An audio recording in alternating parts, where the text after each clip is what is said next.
Hey garden lovers, this is episode 3 of our Battling Garden Pest series. This is going to cover fig beetles, and this trap works. It's really creepy, but it works, and if you're a beetle lover, you're not going to want to watch this.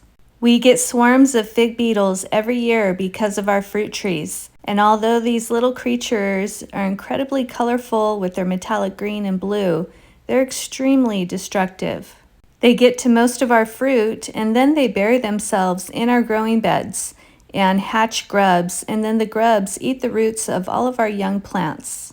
So we came up with a trap that works. After trying some others that kind of worked, we tweaked them to something that works 100%. And it works extremely well. We've caught hundreds this year. Last year we caught thousands. And that is thousands of less grubs that will be in our growing beds where we're growing our food. And here's how you make it. You cut the top and bottom off of a 1-gallon plastic water container.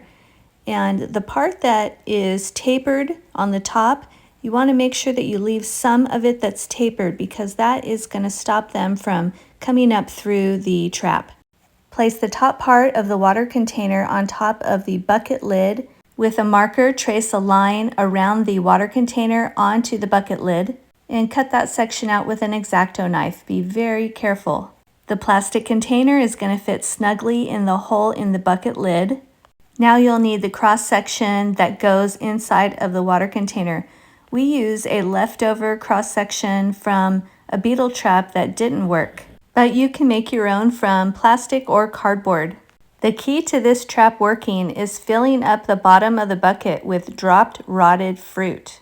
They head over to the bucket because the smell is so strong, and then they get inside, and the curve of the water container and that cross section prevents them from coming back up. The fruit in the bucket ends up becoming a stronger smell than the fruit on the trees. But if you have a fruit tree that is with ripening fruit, you're going to want to cover it with some bird netting. We have hundreds of fig beetles in this bucket next to this plumquat tree. And they haven't started heading over here because the fruit hasn't fully ripened yet.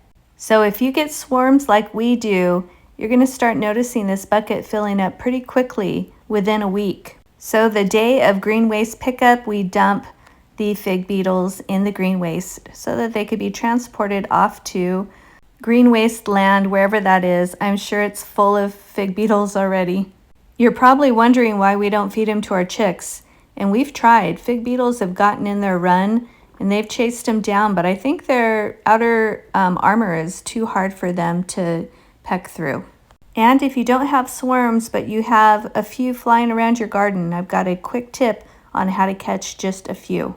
So make sure to follow to not miss that episode. That's it for now. Enjoy your week and enjoy your garden.